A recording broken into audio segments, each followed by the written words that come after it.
You're listening live to Rightside Radio with Phil Williams. It's hard to go wrong when you're on the right side. Rightside Radio. Solid, conservative, and just plain right.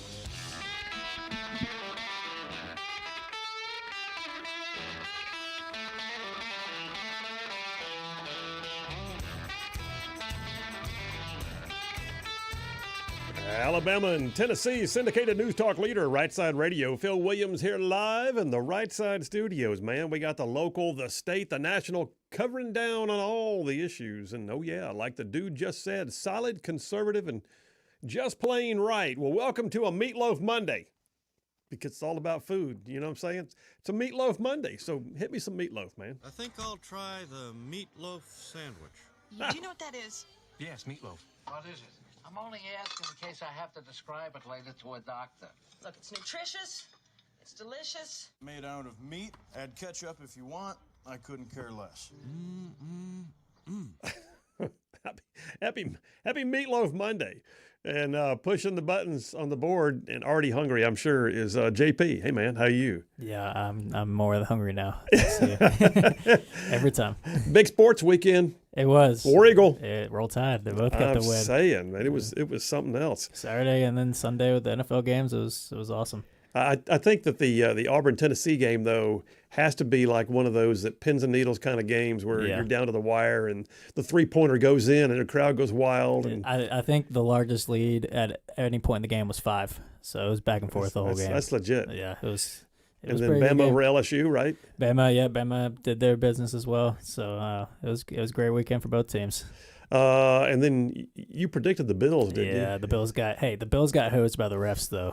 They did. There's been a lot of discussion about that today. Was there, I want to talk about it later, but was there really a call where the refs said that we can add a score if they don't quit? So that was in the Eagles-Commanders game. The Commanders got 3 offsides back to back to try to stop the tush push. And the ref said, we've advised the coach that there's a rule that we can give them a touchdown if they do it again. Well, I've never heard of that rule. Either, yeah. I mean, the whole world hadn't heard of that rule. Yeah. All right. Enough on sports. We'll probably chat about it more later as things go on. But, hey, listen, we got a great show lined up for you, and I'm looking forward to it. So coming up at 4 o'clock, Jared Hudson, former Navy SEAL, former candidate for sheriff in Jefferson County. He, by the way, is the host of the Liberty Minute podcast that we run here on Rightside Media. But Jared Hudson calling in at 4 o'clock because there's been some pretty significant things happening in the world of, interdicting human trafficking. And he's right smack in the middle of it. So we're going to talk to Jared Hudson later in the show at 4 o'clock. Stand by for that. And then I got a triple dipper just filled up with stuff, man. So hit it. The Triple Dipper. 3 stories you've got to know. That's right, the Triple Dipper, 3 stories, 3 themes, if you will, that you got to know as we run today's show. So first out the gate, confirmations, exclamation point. Yeah, we saw a flurry in the last 72 hours. We had 2 major cabinet positions that were sworn in over the weekend. And there's been a little bit of drama, and then there's also been some hectoring by the libs. And then there's been some activity, like right off the bat. I'm enjoying this, the confirmations right now. Right now, we have a team going, and I'm looking forward to seeing the rest of them get in. But we'll talk about the Trump confirmations, number 1 on the Triple Dipper, and I'll update you on all of it. Number 2, yeah, you got to love this. So what was one of the biggest issues in the entire campaign cycle? The southern border, immigration reform. The ability to stop illegal immigrants from flooding our nation. Well, number 2 on the Triple Dipper, the deportation machinations are underway, man. I mean, like over the weekend, it got real thick. Even saw some major embedded press video. Even Dr. Phil went out with Tom Homan and did some raids. We'll talk about it. Number 2 on the Triple Dipper, the deportation machinations. And then number 3, in conjunction with that phone call with Jared Hudson, save our kids. Do we know yet where all the hundreds of thousands of missing kids are that the Biden administration lost? Have we seen what's happening with predators being caught, like right here in our backyard? We'll talk about it. All of it. Save our kids. That's number 3 on the Triple Dipper. All right, listen, we got all kinds of stuff laid on right now, but let me jump on over to the Right Side Way The opening monologue for the day, as always, brought to you by attorney Stan McDonald. Stan McDonald, law firm of Wilmer and Lee, a partner there. He's been in practice for 30 years. He's the daily sponsor of the Rightside Way monologue, and I'll tell you more about him here in a few minutes. So something big happened over the weekend. Something that I believe sent shockwaves around the world, and you may have seen it. It was a shot across the bow. It was the proverbial rattling of the cage. But if you get down to it, what happened really wasn't that hard. Basically, the world found out that if you fool around with Trump, you find out fast that he says what he means and he means what he says. And the president of Colombia, yeah, just learned that the hard way. He should have known better when the world saw that Trump had the Andrew Jackson portrait rehung in the Oval Office. I mean, Andrew Jackson, the strong and deliberate leader, known for taking hard stands and doing hard things and overcoming adversity and opposing his enemies. Andrew Jackson, who famously once said, "I was born for the storm, and a calm does not suit me." Andrew Jackson, whose men called him Old Hickory because of his stalwart willingness to suffer right along with his troops in battle and even spend his own money to make sure his troops had what they needed. Andrew Jackson, who told the boys from Tennessee to stand firm and hold their fire till they could see the whites of their eyes, and he won the battle in New Orleans. Well, apparently, Donald J. Trump identifies with Andrew Jackson. And the president of Colombia just decided to fool around and find out.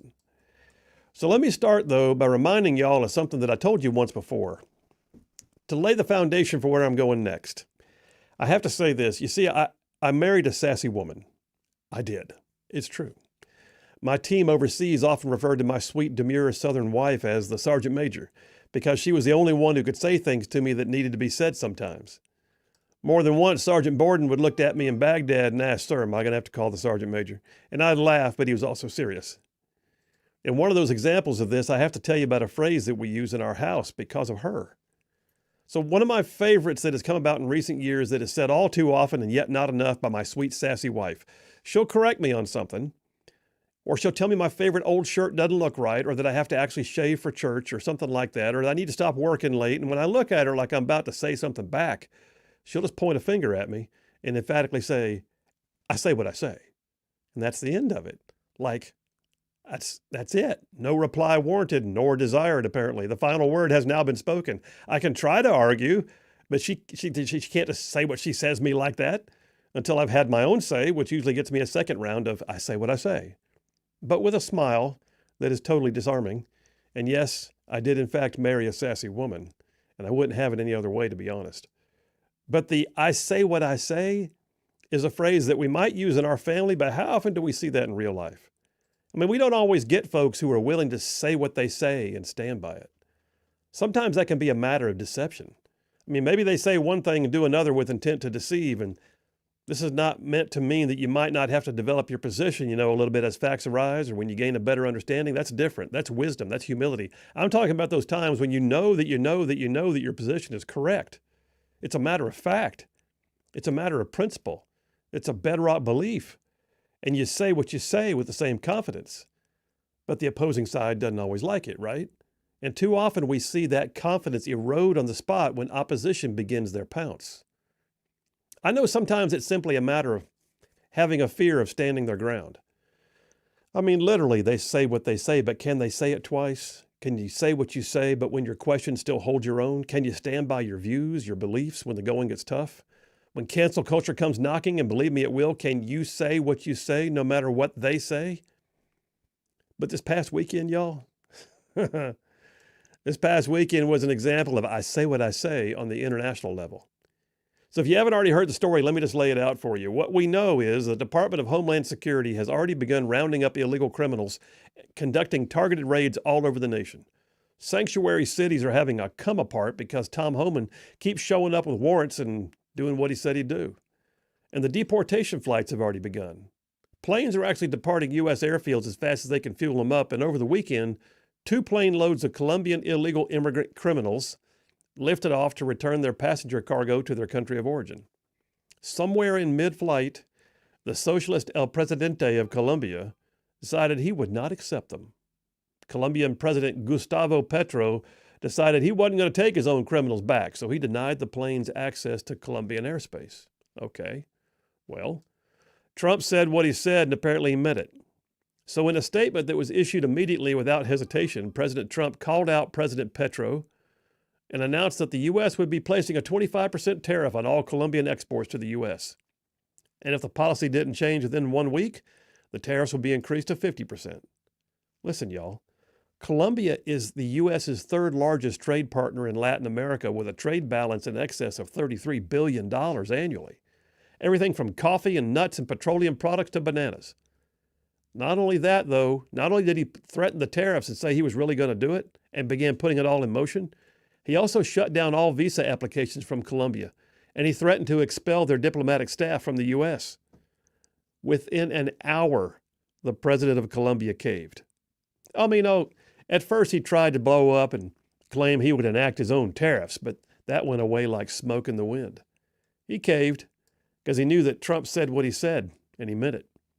In fact, Secretary of State Marco Rubio confirmed it all in a statement from the Department of State. Flights of illegal immigrant criminals are now heading to Colombia again, and in fact, El Presidente of Colombia has even offered to use his own aircraft to help assist. President Trump issued a follow-up statement saying that he has now put a tariff order on hold, and that this is the foreign policy equivalent, I would say, to a complete beatdown, a shutout, like a no-hitter. But here's the thing. This event went far beyond just our relations with Colombia, because in my opinion, the whole world took notice. Every nation that's about to receive a plane load of their own criminals returned to their borders just sat up in their chairs and took note that if they want to keep their good relations and trade agreements and have diplomatic relations with the U.S., they'd better take them back, period. End of story. But I anticipate that it went further than that. I think the world at large, even our allies, just saw Trump make an immediate, decisive act. The man was playing golf, for crying out loud, and he still got it done. He issued an immediate proclamation. He called out another world leader. He put American interests first, and he won. Gone are the days of appeasement and apologies. Gone are the days of putting a lid on the White House for afternoon naps and long weekends at the beach. Gone are the days of finger pointing and giving away the farm so we can claim some kind of rapprochement that does not do anything except sound squishy in the end. No more of that. America's back. We will not be bullies, but we will also not be bullied. And I, for one, am glad.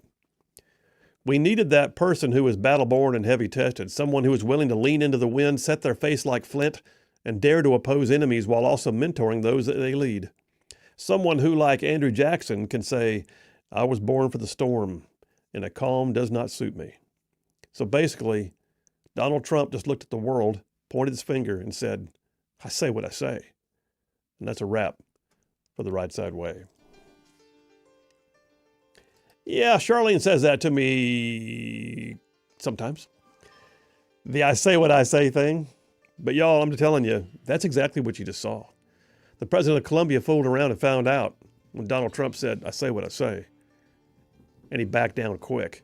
And the whole world took note that it's a new day with America. Phil Williams, Right Side Radio. Y'all stay tuned. We'll be right back.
And we are back. Phil Williams, Rightside Radio. Solid, conservative, and just plain right. Saving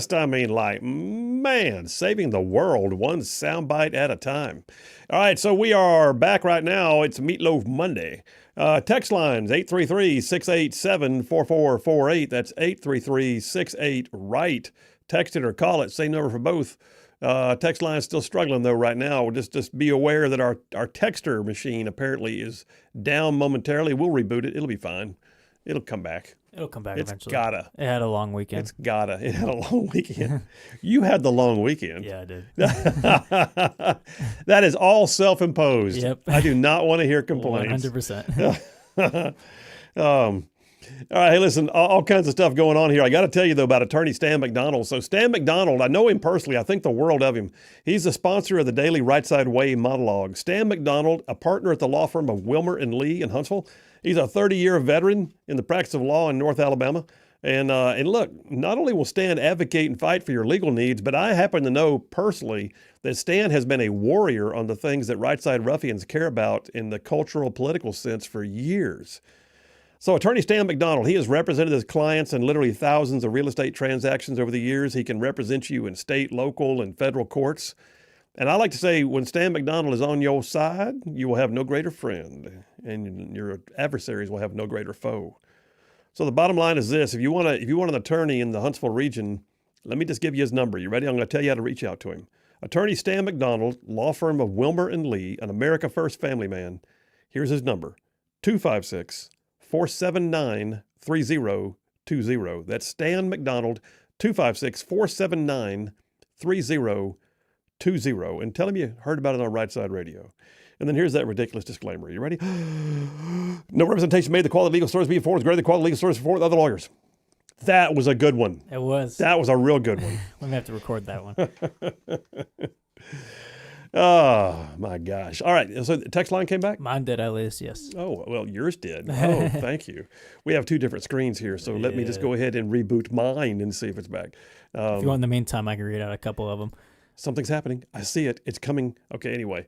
Read a couple. Allie from Athens said, quote, "Born for the storm," and Charlene the Lovely. Does it get any better than this? That's what Allie from Athens said. Bruce from Springville said, "Old boy in Columbia got the old-fashioned butt whipping from Trump and got his nose put in the corner." Nice. By the way, Charlene just texted in. Oh, yeah? Yeah, she just texted in. She said, "People are going to believe you actually listen to me." I do, baby. All right, what else we got there? John from Huntsville texted in and said, "Phil, fantastic monologue. Also, I've got to give JP a shout-out for making his off-the-bench show absolutely amazing on Saturday, because he made it to where I could give out grades to college football teams." Yeah, we did several segments doing grade recaps on SEC teams, and John got to do his grades. He got to text in his grades for all of them. He said, "By the way, I agree with JP that the refs got cheated multiple times. Make sure the Chiefs get to play in the Super Bowl, and that's why I picked them to win it all." Yeah. Who was it on Friday when you were doing your JP on Sports said, "Yeah, but they got to play against the refs, man"? Somebody, I can't remember who it was. It said the Bills going to have to beat the refs. They did not. They did not beat the refs. John from Harvard said, "Phil, the best part of the Columbia deportation affairs, Trump did it all while he was golfing." Yes. He announced the tariffs on the third hole. Yes. By the time he got to the 8th, Columbia had caved. Trump finishes round 3 under, but Trump was wrong. I'm still not tired of all the winning. And by the way, those were par threes. Yeah. He was blazing through the course, and he still got it done by hole 8. All right, what else? Oh, here comes the music. Music's on. We'll get more of these when we get back, because mine's back now too. All right, Phil Williams, Rightside Radio. Y'all stay tuned. We will be right back.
Hey, all you Rightside ruffians out there, you are listening to Rightside Radio, solid conservative, just plain right.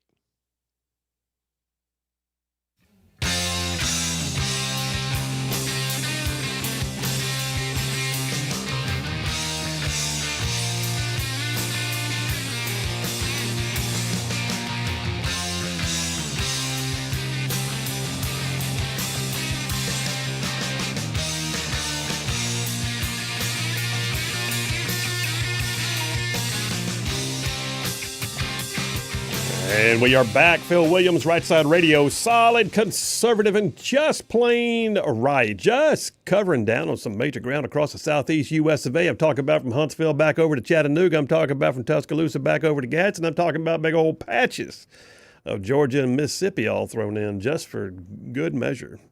Yeah, text lines are indeed back up and running. We got a few of them before the hour, for the half-hour break, and it's 833-687-4448. You can text it or call it. Hey, I will tell you, too, before we go too much further, the latest edition of the Controversial Mom podcast came out last night, right? Yes, it did. Yeah, what was the title for this one? I don't remember now. Don't California or Alabama. Don't California our Alabama. Pretty good one. Gotta love that. Yeah, Emily Jones does a great job with the Controversial Mom podcast, and so yeah, we're proud to have her on the team. And if you haven't checked it out, go to YouTube or to our website, rightsidemedia.org. Look up Rightside Media. Check out all our stuff. But yeah, the latest Controversial Mom podcast is out. Let me go to the phones real quick. Line 1, Wolverine Dan. Hey, brother, how you doing? Well, doing quite well. I'm glad for the fact that we're going in the right direction. That's why I voted this way. Yeah. And I'm speaking of voting for our president. And what he promised us, and he's doing quite a bit of it, and there's still more to be done, but I think he's on the right track. The thing I want to try to emphasize is this. There's far left, there's far right. And then there are some on the left that are not as far, and they want to be on our side. But what the problem is sometimes, and I think this term might be better for the president, he's wording things better. He's not agitating as much. And I think that's very important to be a leader of this free country, but also to be a unifier. And this is one of the things I think in people in the audience, it's wonderful to gloat. It really is. It's great to be a winner, okay? But when you glow like that, there might be people that are contemplating maybe coming to our side. And when you gloat like that, it makes people kind of realize maybe I shouldn't be part of this party because there's people out there gloating. And I don't think that's good for us as a country, for other people that want to possibly join our group, okay? Do you understand what I'm saying? I hear you. What so what would you see done different that you have seen that didn't go the way you think it should have gone in the last few days? And I'll take a thing for President Trump. Winning's going to be the key. You just win. You do the best you can. You put out good policies, and you win the day. Or I should say you win the 4 years of this term, and we go from another 4, hopefully, in the same direction. But the point is this. Keep building a base group that wants the same things, that sees not only the president implementing them, then reaping the benefits, meaning a secure border where you don't, maybe these criminals can go back to where they came from, bringing factory jobs back in this country, and your investments are doing quite well. Everybody's getting a piece of the pie. That winning alone, and I'll take it from President Trump saying it, winning like that, it's going to make this country even stronger, and who knows where we could go with this. I'm hoping we can get anywhere near as close as the World War II veterans that and the people of that era that sacrificed everything for this country and made it so great. That's what I'm looking for, Phil. I want that. I would agree with that, man. I tell you what, too, I'm a big fan of I think it was Cristiano Ronaldo anyway, but he said, I don't play always for the idea of winning. I play against the idea of losing. And sometimes you got to be more in tune with we will not lose than the triumphant I just won kind of thing. It's wonderful to be Christian-like, and we all want to be Christian-like, and we need to treat other people like that, even though they might not be treating us well. You turn the other cheek and you say, you know what, I'm going to do what I can to make this person realize we're not such bad people, and we're all for the common ground, which is prosperity and wealth and love for everyone. I think the key is going to be, too, to see whether or not Trump derangement syndrome prevents people from seeing that good things are happening. That's going to be interesting to watch as we the first 4-year Trump administration was a constant series of barrages. He could do nothing right. It didn't matter just because his name was Trump, and you saw it during the campaign season. I'm wondering right now, as they begin to see the border become secure and the economy go up and are standing on the international stage, are they going to allow themselves to say, well, you know what, that's actually working? Well, they can do that all they want. In my closing, they could do that all they want, Phil. But if you look at your investments, you look at the prosperity of the country, you look at the borders being secure, you feel safer in your country, and there's more opportunity now than there was the previous 4 years. Those are concrete evidence that you're going to be fine. So disregard with the talking heads. Look at your investments and the way your life is. That determines if it's a victory or not. Outstanding. Appreciate you, Wolverine Dan. See you. See you. Yeah, good. I mean, I got an amazing audience. You know what? Think about what that was like an off the cuff call. That was like he could host his own show. That's a solid conversation. I'm just saying. Several more text messages, and we come back from the break in a few minutes. I will get you guys caught up with the next dipper. But Jeff from Indiana just texted in. He says, yeah, Phil, I got one of those Kentucky gals, and they are and they are stubborn as a Kentucky mule, and will give a bloody lip, as I found out one time when I was teasing her and we were dating. Oh, wow. And I twisted her arm behind her back, and when she said let go and I didn't and laughed, all of a sudden I had a bloody lip. Well, Jeffro? Anyway, you apparently have hung on to her all these years. Either that or she hung on to you.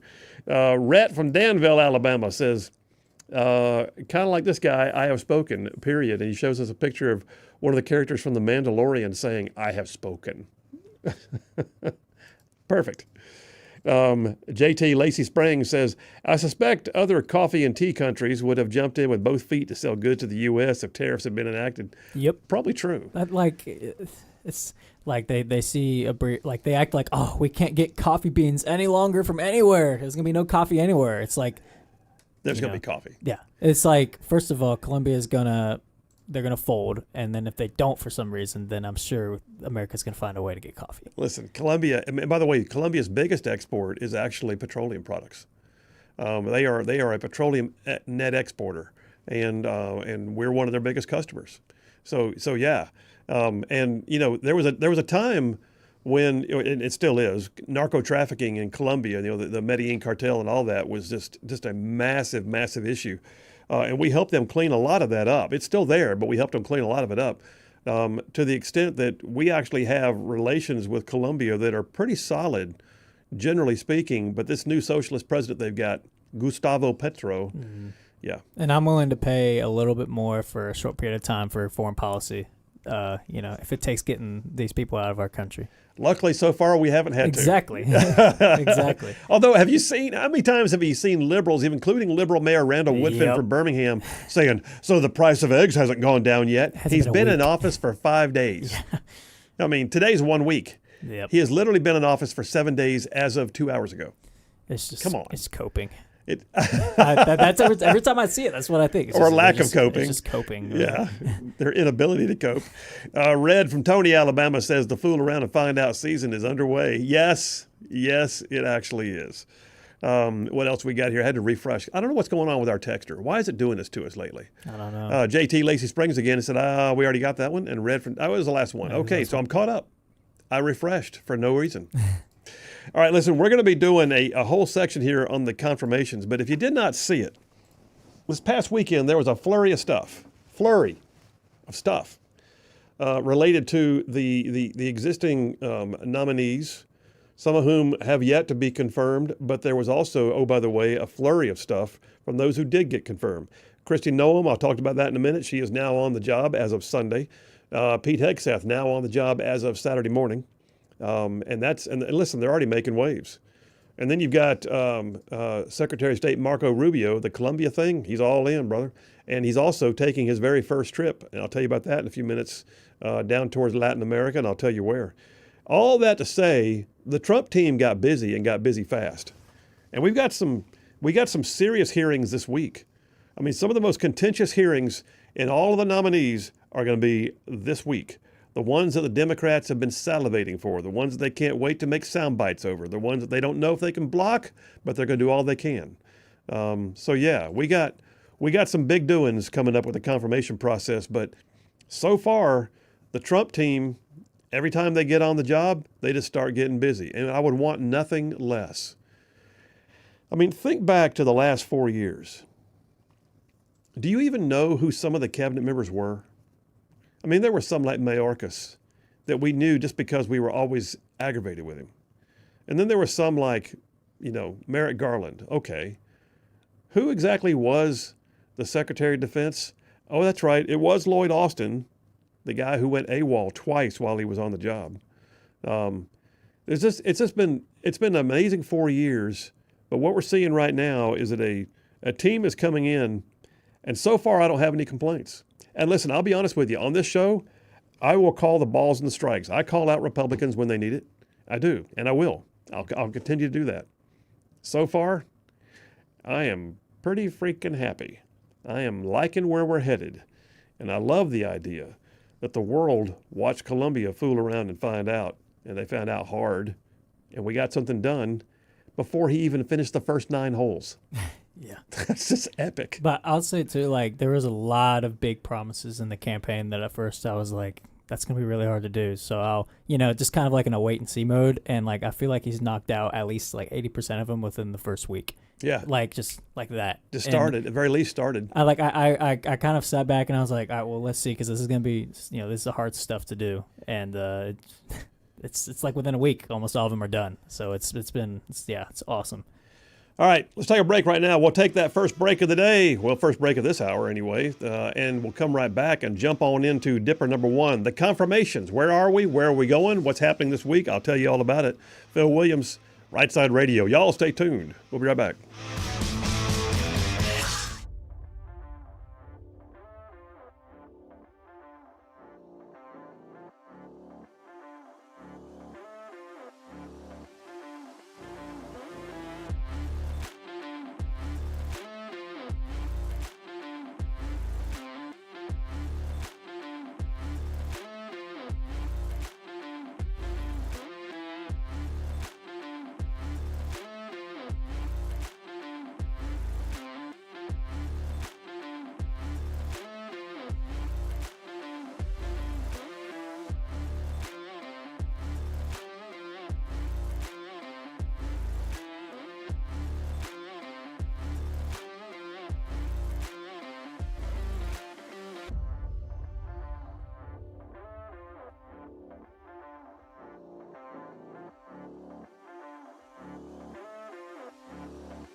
And we are back. Phil Williams, Rightside Radio. Solid, conservative, and just plain right. Man, pulling pins on truth grenades. That's what we're doing. All right, we're in Dipper number 1 here, the confirmations. All right, so what's happening and why is this important? Because these are the people, these are the individual leaders who will actually help carry the Trump-Vance agenda forward. All right, so as we talk about making America great again, it's these individual stakeholders that guide the departments that are going to help it make it happen from the federal level. And a lot of this, listen, think back to how feckless did Mayorkas seem all the time at Department of Homeland Security. How awful was Merrick Garland prosecuting grannies who prayed in front of abortion clinics and doing things that just seemed to be contrary to what was needed. And then where was Lloyd Austin with any sense of accountability after the debacle in Afghanistan? So you look at what we've dealt with for the last few years and you think, there's nowhere to go but up, but you still want to go up to the right place. So far, I got no complaints. So just so you know, this past weekend, Pete Hegseth was confirmed on Friday night, somewhere around 9 o'clock or something like that. They finished out the votes. It was real late. And by the way, Hegseth, super close vote, as close as you can get. In fact, it had to have a tiebreaker from J.D. Vance. So yeah, in the Senate, which is the confirmation body, in the Senate, if there's a tie, the Vice President of the United States is allowed to cast tie-breaking votes. Do the same thing in our state legislature. I saw it happen one time at least, maybe once or twice on the floor of the state Senate, and Kay Ivey was sitting in the chair at the time. So yeah, J.D. Vance is the one who came in and made sure that we have Secretary Pete Hegseth and not just Pete who tried. And I will tell you this. I don't know if you saw JP. Did you see his? I know you were hanging with the guys doing sports stuff all weekend. You had your own show that morning. I did, yeah. Yeah. So it was Friday night. I was able to see all that. But you didn't see Hegseth's acceptance speech the next morning when he got sworn in. I saw clips. I haven't seen the whole thing though. There's some great one-liners. Now, first of all, what I loved was he stood up and the very first thing he did was give all credit and glory to God, and it did not come across as trite. Like he emphasized it, paused on it, and then he looked over at his wife and he said, I have said many times, his wife's name is Jenny, I've said many times, it's Jesus and Jenny are the two reasons why I'm standing here right now. Has he had problems in his past? Apparently so, but he appears to be able to say he's a changed man. He's not a guy who denies his past, he's a guy who says, I'm changed. And I like that. I like that humility. But I also like the fact, though, that he turned right around and he made a joke about the fact that his vote was so close. He looked over at J.D. Vance and he goes, because, Vance was in the Marines. He looked at J.D. Vance and goes, and once again, the word will be that it was a junior enlisted Marine who rescued an Army officer. That's funny. And then he said his kids who were there watching the confirmation vote ran up to him afterwards and said, Dad, you won in overtime. That's funny. But and you're probably going to mention this. The only reason it had to be Ty Burkin was because Mitch McConnell decided to vote no. Mitch McConnell.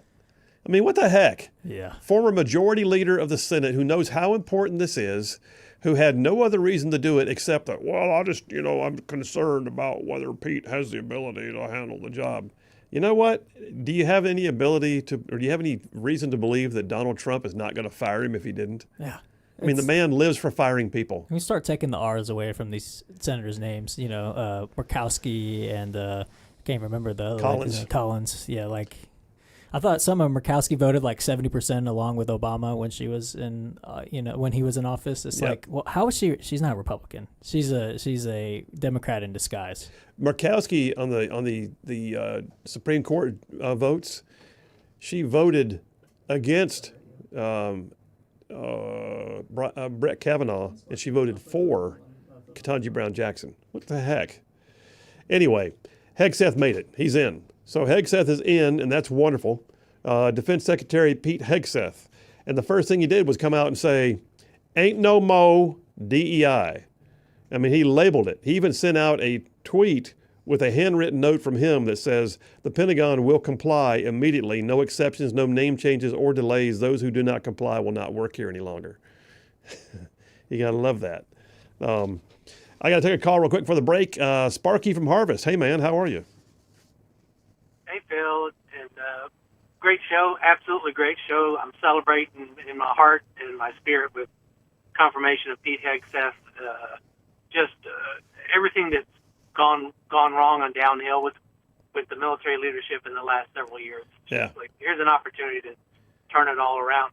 Did you get to watch any of the gentle lady from Hawaii and also Debbie Wasserman Schultz and their stage rotten phony interrogation of Pete Hegseth? I did see some of Maisie Hirono's. I did not see Wasserman Schultz, although I imagine it was classic. Yeah, or maybe Wasserman Schultz was questioning one of the other nominees. But I mean, I was embarrassed for their family, Yeah. Their kids. It was cringeworthy, ridiculous. Debbie Wasserman Schultz was reading off of the script instead of zero extemporaneous speech. Somebody wrote something that she was supposed to keep screaming at him and not allow him to answer. And of course, the lady from Hawaii. I mean, she's off her rocker. I mean, yeah, she ain't right. Vulgar questions that she's asking everybody. It's crazy. Yeah, she ain't right. I mean, she hadn't been right for a long time. She's so past her prime. No one even knows why she's still there, to be honest. Well, it's Hawaii. I live there, and it's, believe it or not, it's a more liberal state than California ever hopes to be. It's kind of crazy out there. yeah, no doubt. Hey, man, music's playing. I got to run to a break. Sparky, I appreciate you. All right, appreciate you. Bye. See you. Bye. All right, that's hour number one. Where'd hour number one go? Good Lord. Phil Williams, Rightside Radio. Y'all stay tuned. We will be right back.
You're listening live to Rightside Radio with Phil Williams. It's hard to go wrong when you're on the right side. Rightside Radio. Solid, conservative, and just plain right.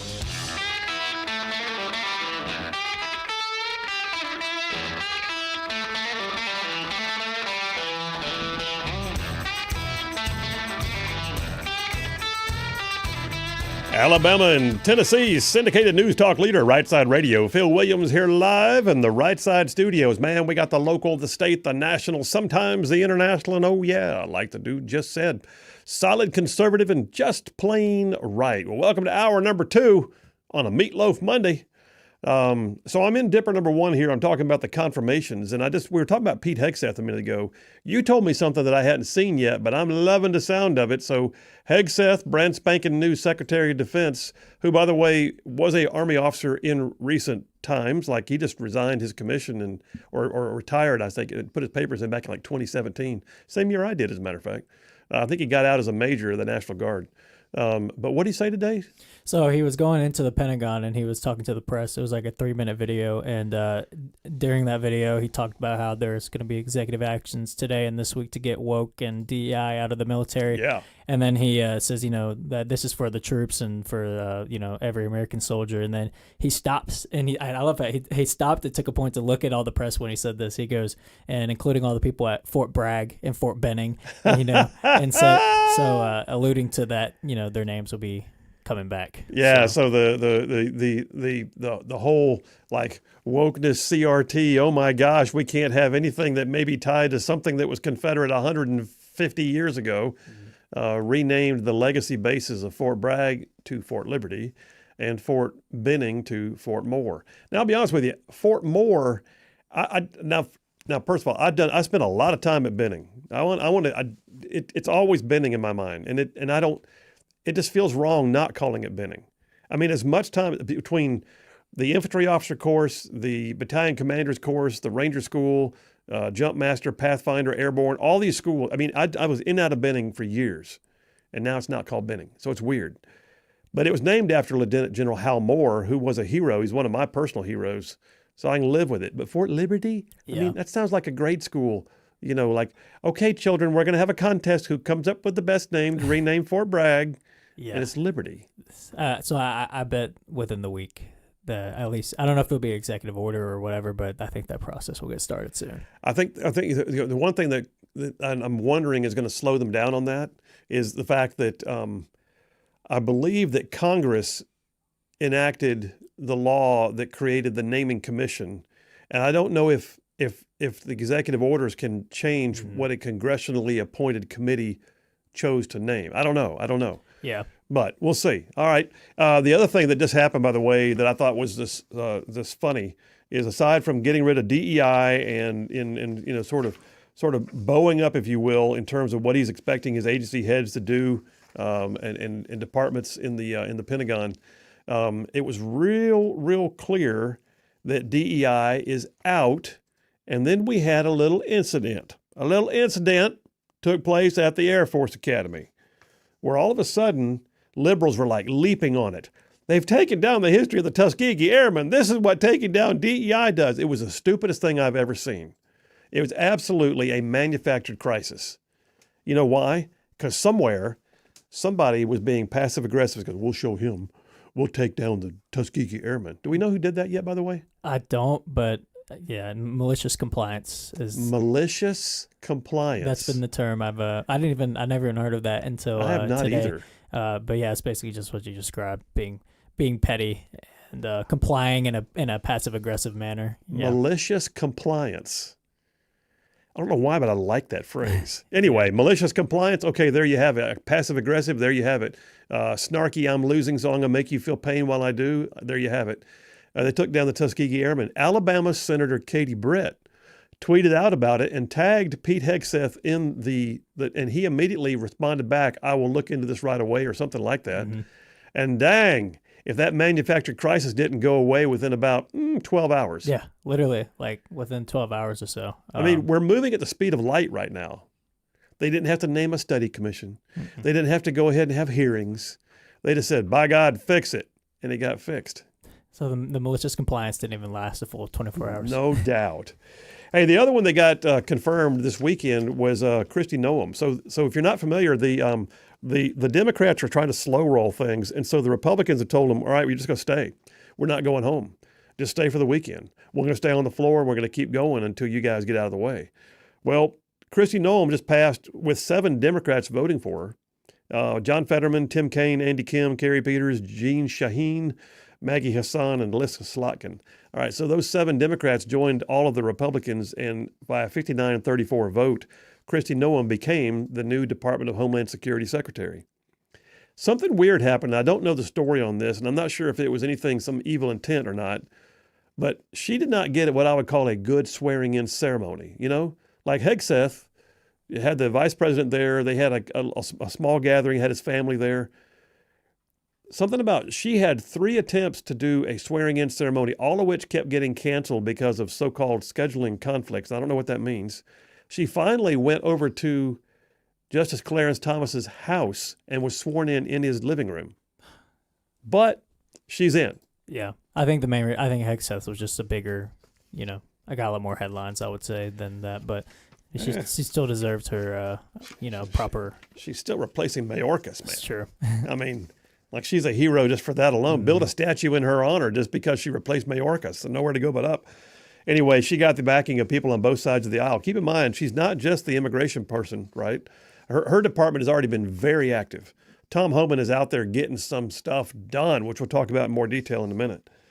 But she's not just limited to immigration. Keep in mind, Department of Homeland Security, she's going to have the Transportation Security, the TSA, the Coast Guard, DHS's Office of Intelligence, Secret Service, which has been kind of having a rough time of late with two attempts on Trump's life, and the Cybersecurity and Infrastructure Security Agency. She's got some big doings under her thumb, if you will. And so good on her, blessings on her. She's got work to do. Pam Bondi, the Attorney General, here's the update on that.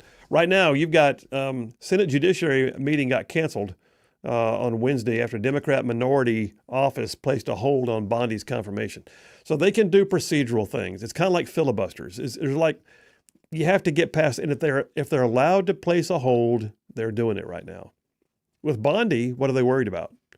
With Bondi, they claim they're worried about lawfare and the idea that Trump's going to target all of his enemies and we can't have Bondi in there. Do they not think there's an acting AG right now? Do they not think there's somebody else in the office who might, I don't know. Yeah, that's a good point. Lodge something if they needed to right now? I mean, my gosh, it's not like the Attorney General's office went away while we waited on Bondi. But Democrats have been challenging Bondi ever since she got nominated back in November. And they're questioning her potential conflicts of interest from her lobbying career.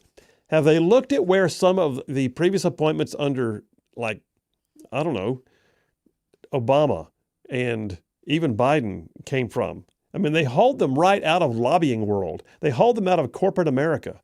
You had half of BlackRock working in the Biden administration. But Pam Bondi, we got to check this out. I mean, we're going to slow roll this. I mean, this is very important. She's one of the most, in my opinion, one of the nominees that is the least controversial. Look at her record.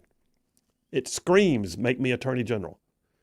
I mean, she had all those years as a prosecutor. She was the Attorney General for the state of Florida for, I think, 2 terms. Then she went off into corporate world. Then she was on Trump's legal team, and now she's soon to be the Attorney General. Just back off, fellas. You don't have the votes to stop it. It's going to happen. But right now they're saying that if things proceed the way they are, the quickest that Republicans can get past the procedural hurdles that Democrats are throwing out there is by the middle of next week. So like February 3rd-ish, 5th-ish. What else we got? Okay, this week, by the way, you may be curious, where's Tulsi Gabbard? Where's RFK? Where's Kash Patel? I got it, man. Listen, Fox News and what's my other source here? Politico. Did you go to Politico, Phil? I did. Kash Patel is up for his first confirmation hearing before Senate Judiciary, I think. No, the Department of Defense and National Security Council will be hearing Kash Patel on Thursday, I believe. Yeah, Thursday. And then you got Tulsi Gabbard and RFK Jr. coming up on Wednesday. And it's going to be a hoot, man. These are the controversial ones. These are the ones, first of all, that make Dems mad because 2 of them are former Democrats. Yeah. And they're ticked about that. Yeah, I think these, I mean, Hegseth I put up there too, but I think these 3 are going to be among the most contested. I think Kash Patel especially. What do you think? Yeah, they're going to go after him saying how he has you have a list of people you're going to go after. You're just going to, attack political opponents your whole time. And, of course, RFK is going to get the whole vaccine denier treatment. Yeah. And, He already is. Yeah. Tulsi being a Russian asset. Yeah, I can already tell you what they're all going to go after immediately. And Tulsi, they don't like it too because she's not a war hawk. Mm-hmm. She's got street cred. She's deployed to the war zone before as a JAG officer or a civil affairs officer. I'm not sure. Either way, though, she's deployed before. She's got. By the way, do you know that Tulsi Gabbard went through OCS to be an officer right here in Northeast Alabama? I feel like I heard that before. Yeah, I may have told think you. She had Alabama ties. Yeah. Yeah. RFK also apparently lived in Montgomery for quite a while too. Did he really? Mm-hmm. In Montgomery? Yeah. For what? I'm not sure. It was something because he used to be like environmental lawyer or something like that. No kidding. But yeah, he was in Montgomery for a little bit too. Wow. All right. Listen, a lot of things happening. The nominees, we're going to have, I think the majority of the hearings will be done by the end of this week. The majority of the votes have still got a couple of weeks left of work to do.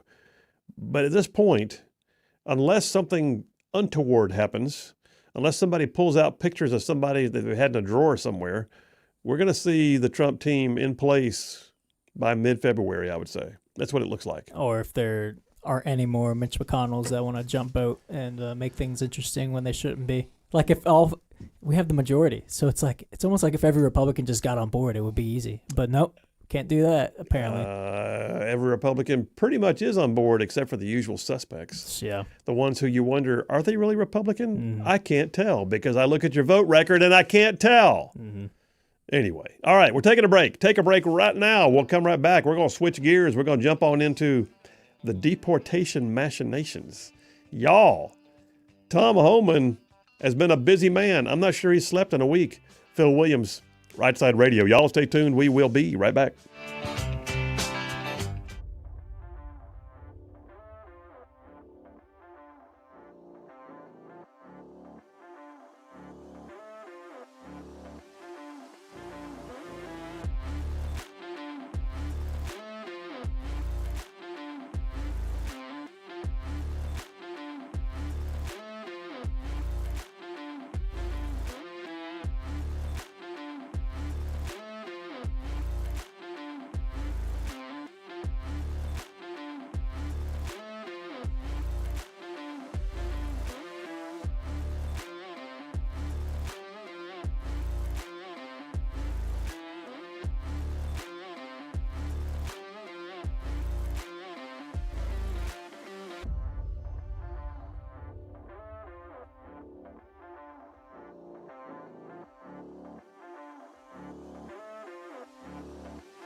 And we are back. Phil Williams, Rightside Radio. Solid, conservative, and just plain right.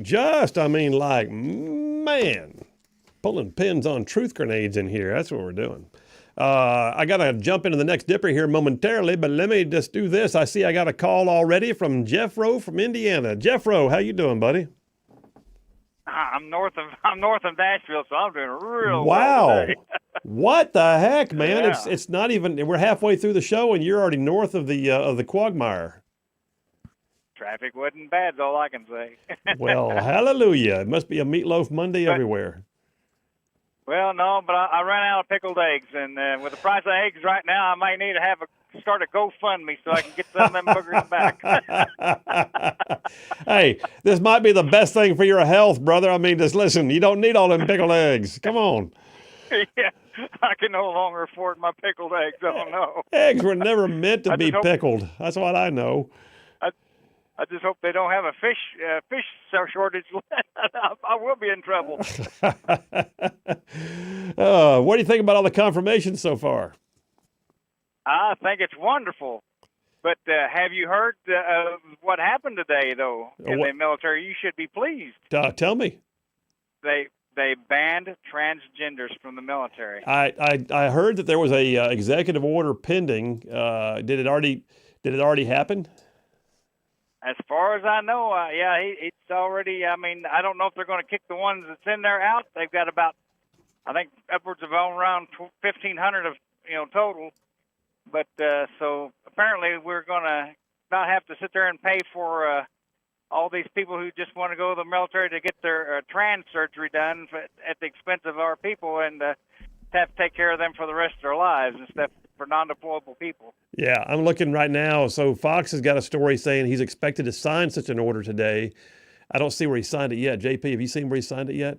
I think it's pending right now, brother. But he is planning on doing that apparently.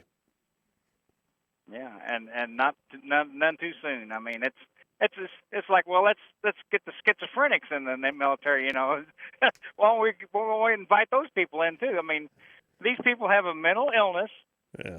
And we're acting like it's a real thing, So yeah, and not only that, the reality is their very lifestyle makes them non-deployable. I mean, there's you can't.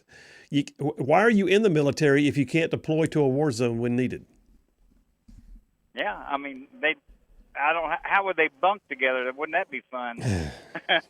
You got the birthing person pregnant, and everything. The birthing person. It would be a disaster. That's what they call them nowadays, Phil. Yes, that's what I've heard. I've heard that. It's a very trendy title, birthing person. That's okay. I'm a non-birthing person, just so you know. There you go. There you go. All right, man. Be safe on the road. We'll talk to you soon. Have a good one, Phil. See you, bud. All right, I'm going to jump in here for a minute. I'm going to kick off this next dipper and work through it over the next half hour. I got a guest coming in at the top of the hour, so I want to get done before he calls in. But the deportation machinations, by the way, it's like every day. It's like it's Christmas. So, and the things that keep happening, the left is looking for reasons to melt down. Like, first of all, I don't know if y'all saw this or not. I did not know we even had a Spanish language version of the White House website. Did you know that, JP? No. I guess we've never needed it. But people went to the Spanish language version of the White House website to find that it had been taken offline over the weekend, just gone, with one of those 404 errors. Yeah. And it has like the image of the White House. It says 404 across the top, and it says page not found, and a button below that said go home. And they immediately thought, this is a passive aggressive. He's telling people to speak Spanish to go home. It's kind of ironic, isn't it? Yeah. So yeah, by the way, I didn't realize Trump took down the Spanish language version of the White House website in his first term too. And I get it. I mean, anyway. But the redirect button, all it was a redirect button that would send people back to the home page, but it said go home. And I saw a screenshot of it, and it was like the Babylon Bee had done this, Anyway, the bottom line is they got it fixed. Everybody can calm down now. Now it says go to homepage. I hope they're happy. But the Spanish language site is gone, and they left it up with a go home button. By the way, you'll also be glad to know as we talk about the deportations, machinations, the things that are happening to secure our southern border. Breitbart reports that U.S. Customs and Border Protection is now installing new wall panels along the Mexico-New Mexico border. They're digging in, man. They are literally putting up the barriers. They are literally putting up the wall. It's only been in office for 7 days. I got more on this and what's been happening with the raids around the nation. Phil Williams, Rightside Radio. Y'all stay tuned. We will be right back.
And we are back. Phil Williams, Rightside Radio. Solid, conservative, and just plain right. Just covering down on some major ground across the southeast U.S. of A. I'm talking about from Huntsville over to Chattanooga. I'm talking about from Tuscaloosa over to Gadsden. I'm talking about big old patches of Georgia and Mississippi all thrown in just for good measure.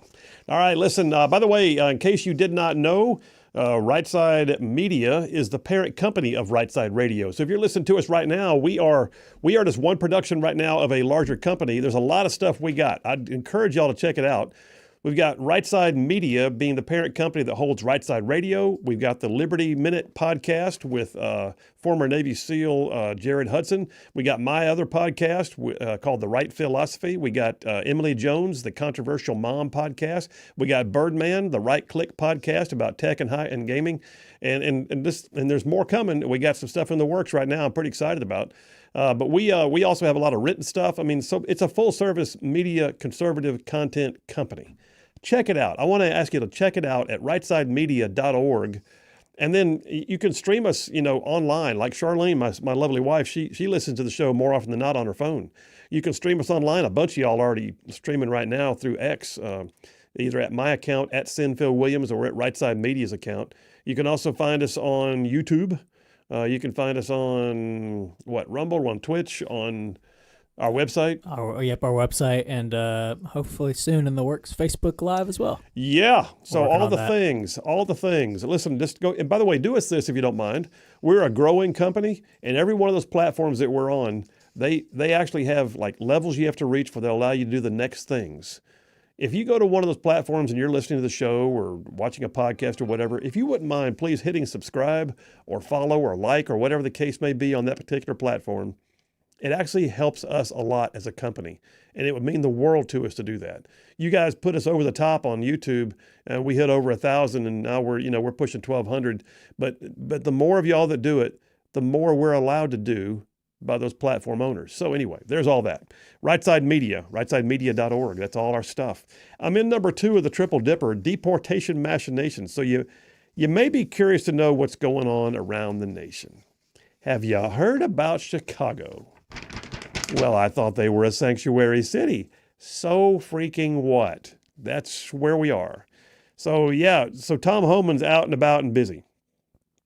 And like last week, if I remember this or not, but last week, I think it was Tuesday, day 2 of the Trump administration, Wall Street Journal got a hold of a report that there were planned Trump administration raids in Chicago, and they leaked the details. And Homan didn't even care. He's like, whatever, we're coming.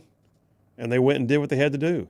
So they had a multi-agency immigration enforcement operation in Chicago. They went in and they began arresting. I want to say they had over 50 arrests in Chicago alone. They've made almost 1,000 arrests of illegal immigrant criminals across the United States just in the first week. Now, here's the thing, and I said this in my podcast. I did my podcast over the weekend. Production will have it finished and up and ready by Wednesday, but I talked about this at length. Think about this. For them to be able to do the raids that quickly means they already had a file on these people. They knew where they were. They had just not been allowed to go get them. That's amazing. We're talking about people with violent histories. We're talking about criminals. We're talking about people who came here with criminal records. We're talking about people who have done things since they've been here that are criminal. We're talking about drug abusers and drug peddlers and drug smugglers and human trafficking and in violent crimes like, rape and assault and all of it. And these guys have been walking around like scot-free. Meanwhile, ICE and the other enforcement agencies knew where they were and weren't allowed to do anything until, just like that, Trump gets elected and the raids started. Bam. Whole new day. So yeah, they went to Chicago. And I don't know if you heard about the controversy, but all of a sudden it was like, Trump's raiding elementary schools and scaring children. And no, he wasn't. No, he wasn't. I believe it was a junior high school, if I'm not mistaken. That was not an immigration raid. That was the Secret Service responding to a student who posted threats against the White House. Meanwhile, J.B. Pritzker, the uber-liberal governor of Illinois, was calling out the Trump administration and then had to recant. You gotta love it. Story here on townhall.com.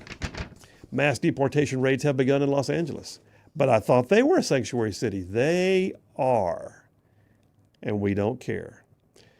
So yeah, Trump is using the basically the law 287G, I believe it is. The 287G arrangement that allows him to get willing state and local law enforcement officials to carry out it basically deputizes them under federal law. And they've been doing it. And so right now, the urban enclave of Los Angeles, ICE agents and federal law enforcement officers in conjunction with local law enforcement swooped in and began getting people up, rousting them out of their beds, taking them out of their homes, saying, you know what, I'm sorry, but by Friday they had arrested 593 criminals, by the way, and another 449 detainer requests. It's a whole new day. Like, wow. It's funny, like mainstream media is acting surprised as if they weren't expecting this to come. I didn't think you'd really do it. What was I can't believe I'm forgetting this lady's name, but she did an interview with Tom Homan and she was like, are there going to be deportations like this every day? And he's just like, yes. It's like, wait, so every single day there's going to be deportation? Yes. Yes, there will be. It's like almost like he said that the whole campaign. Like, did you? So basically, it goes back to my monologue for the day. I say what I say. Yeah. This is what part surprised you? Yeah. What else we got here? DEA. Oh, Tren de Aragua, por favor, por qué? So DEA busts dozens of illegal aliens, Tren de Aragua members in Colorado raid. So yeah, remember this is Aurora, Colorado, where they were taking over whole apartment complexes. Federal agents arrested dozens of Tren de Aragua members in an overnight raid in Aurora, Colorado. The DEA busted close to 50 members of the notorious Venezuelan gang at a makeshift nightclub in Aurora, a well-documented hub of Tren de Aragua activity. This is nothing but good stuff, man. I don't know. Did you see the thing with Dr. Phil going out with Tom Homan? I did. It was pretty. It's pretty cool. I like that duo. Yeah. Yeah. They arrested one sex offender who preys on small children from Thailand, who's been deported before. I think I saw that clip you were talking about. Yes. Yeah. And he actually knew who Dr. Phil was. Yeah. And he's like, yeah, I think you're Dr. Phil. Yeah. Yes, I am. Why do you know me? I've seen you. The interesting thing is what we're seeing is this is causing what I would call a second and third order effects. It's not just what's happening with the roundups. It's not just what's happening with law enforcement being allowed to do their jobs. We're also now seeing that it's rippling through the illegal migrant community. Like a story here from Wokespy, Dateline yesterday. It says, oh, what a difference a week makes. President Donald Trump signed a flurry of executive orders laying waste to gender ideology, restoring girls' rights to male-free sports and all of it.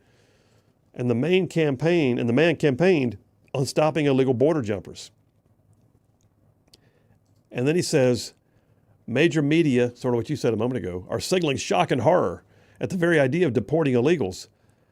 But what we're also seeing is, in Mexico, migrants are now advising each other not to try and cross the border. Oh, pray tell, why would this be? I don't know. Maybe because they realize there's a new sheriff in town.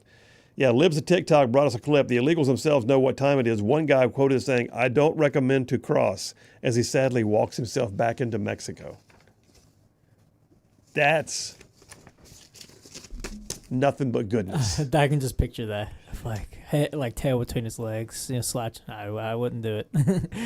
And listen, right now, what they're rounding up, these are the criminals. Yes. These are the actual criminals who are here, not just illegally, they're here committing crimes while they're here. And this has got to get shut down. He also, by the way, has immediately restored the catch and return policies. Not catch and release, catch and return. I'll give you more of this when we get back from the break, but here's the end result. What we're seeing is self-deportations are suddenly on the rise. Migrant caravans on the south side of the border are stopping. The number of people crossing the border is down exponentially. ICE raids are happening around the nation. I've got stories here I've got New York, Los Angeles, Chicago, Aurora, Colorado, and Denver, Los Angeles, and more. They're everywhere. And they're doing this, and then they're even starting the deportations. The flights have already begun. They're loading them on planes and taking them out of here. And the press doesn't know what to do with this. And I don't know why they're surprised. That's what gets me, is I don't know why they're surprised. How can he, I don't know how he, is he really going to, did he do that? He did. Well, what did you think was going to happen? Like he was going to go, it was a campaign promise, but that's just politics. No, this is legit, y'all. This is called making a difference. This is called keeping your promise. This is called securing the borders. And we're seeing it right now. Since every state's a border state, we're seeing these raids everywhere. Watch for them in your backyard. They'll be coming to a town near you. Just stand by. All right, take me to a break there, JP. We'll do the break right now. We'll come right back, and I'll get caught up on some text messages because a bunch of y'all's texting in. Phil Williams, Rightside Radio. Y'all stay tuned. We will be right back.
And we are back. Phil Williams, Right Side Radio, solid, conservative, and just plain right.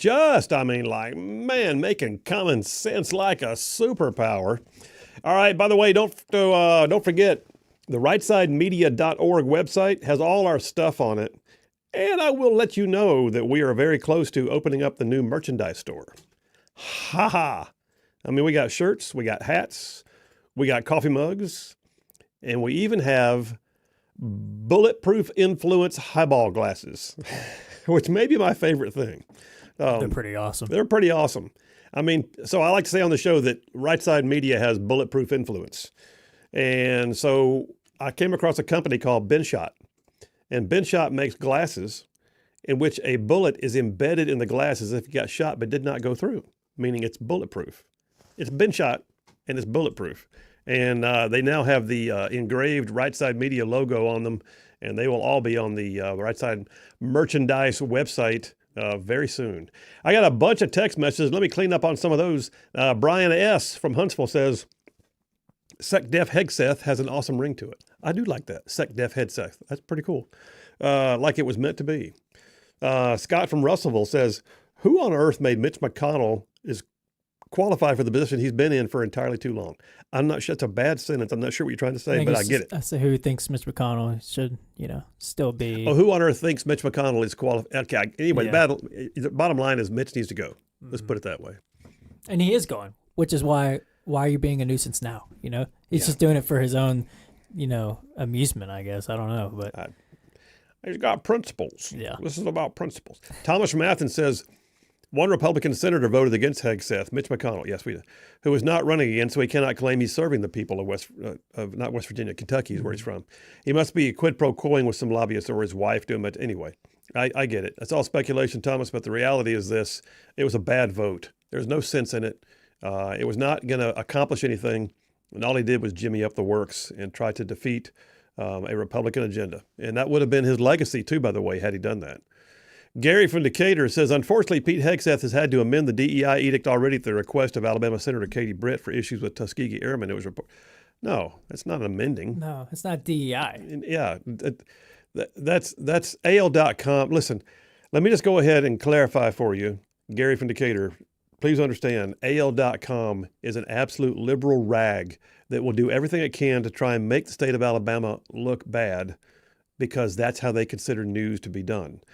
The truth of the matter is this, Senator Britt did not get him to amend DEI, that there was someone who where was it, Air Force Academy? So, I don't know if it was the academy or basic training, like they wouldn't teach it in basic training, either or. Yeah, either or, you're right. The bottom line is they took it down and they knew exactly what they're doing, and that was never the intent.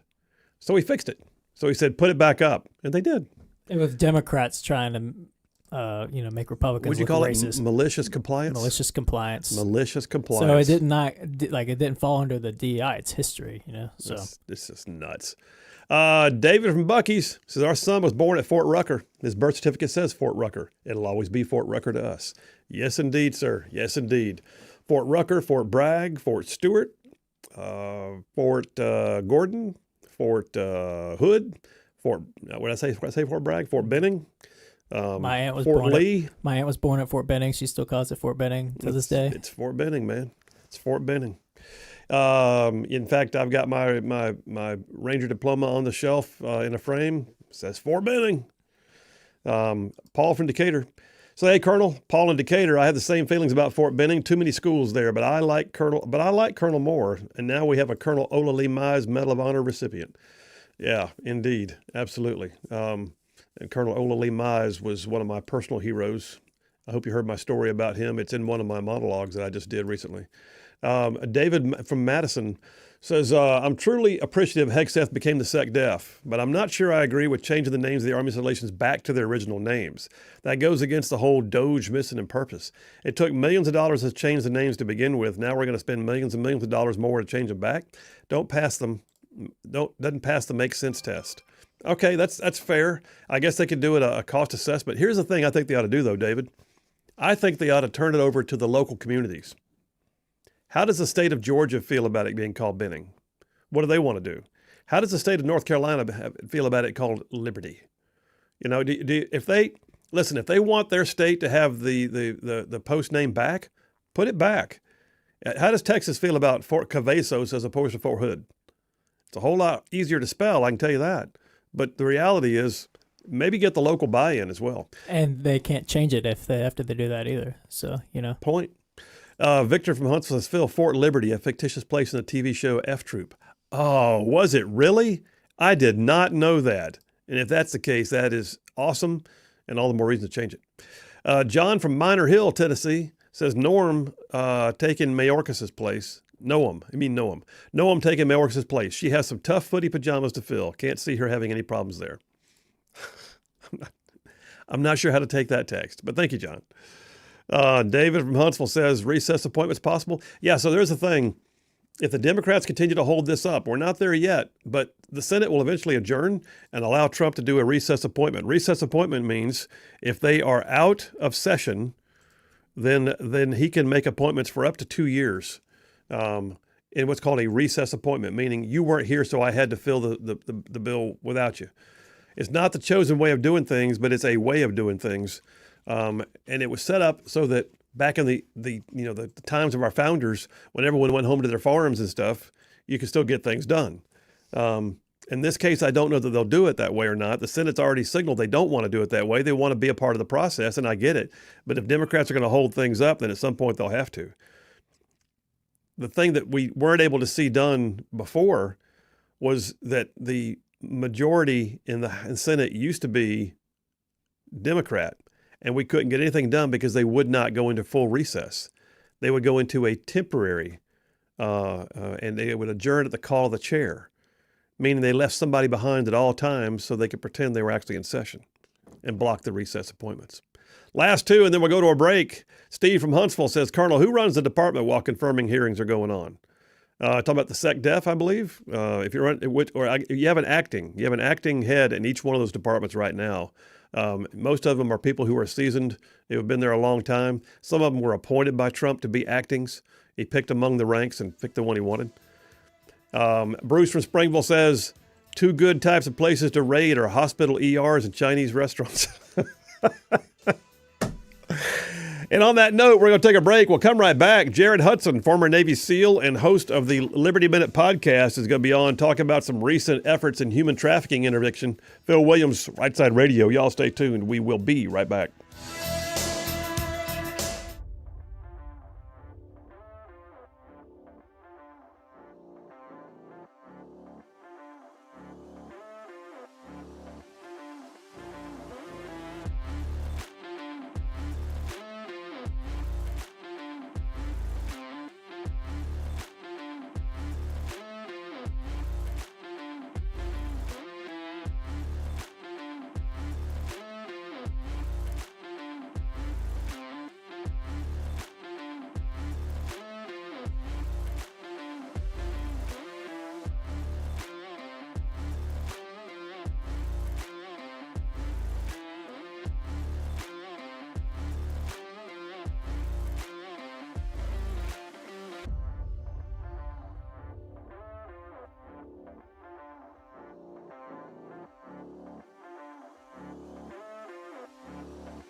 listening live to Rightside Radio with Phil Williams. It's hard to go wrong when you're on the right side.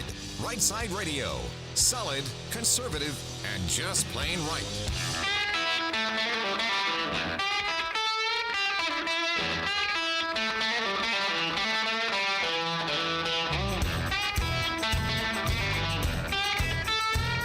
Alabama and Tennessee syndicated news talk leader, Rightside Radio. Phil Williams here live in the Rightside studios, man. We got the local, the state, the national, covering down on all the issues. And oh yeah, like the dude just said, solid, conservative, and just plain right. Well, welcome to hour number 3 on a Meatloaf Monday.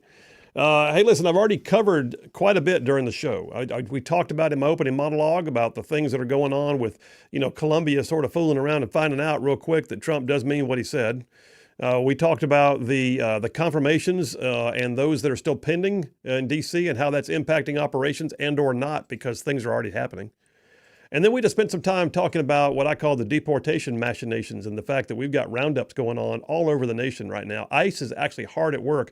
Tom Homan is digging in deep as the borders are. Let me switch gears now and bring it close to home. In fact, I will say this, it's closer to home than I would ever want. Because the next dipper I've got, I just call this Save Our Kids. And there's a guy who's sort of, become part of the Rightside family. Jared Hudson is a former Navy SEAL who is the CEO of the Shooting Institute and also of Covenant Rescue Group.